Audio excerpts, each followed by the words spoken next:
बिस्मिल्लाहिर्रहमानिर्रहीम। मेरे प्यारे दोस्तों, अजीज़ों, बहन भाइयों, अस्सलामु अलैकुम। दरूद पाक पढ़ें, चलते हैं हदीस मुबारक की तरफ। ये हदीस मुबारक बुखारी शरीफ की रवायत है जो मैं आप लोगों के सामने बयान कर रहा हूँ। हदीस मुबारक को सुनना नहायत सवाब का काम है। हदीस मुबारक को लास्ट तक लाजमी सुनिए। नबी करीम सल्लल्लाहु अलैहि वसल्लम ने फरमाया,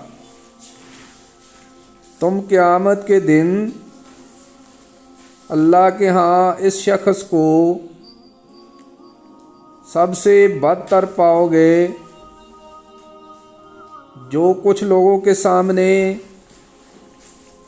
एक रुख से आता है और दूसरों के सामने दूसरे रुख से जाता है।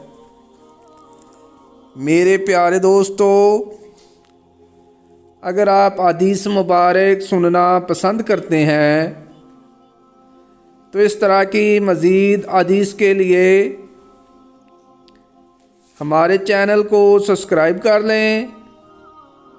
बराए मेहरबानी वीडियो को लाइक भी करें। इजाज़त दें, मिलते हैं फिर एक नई हदीस के साथ। जज़ाकल्लाह, शुक्रिया, अल्लाह हाफ़िज़।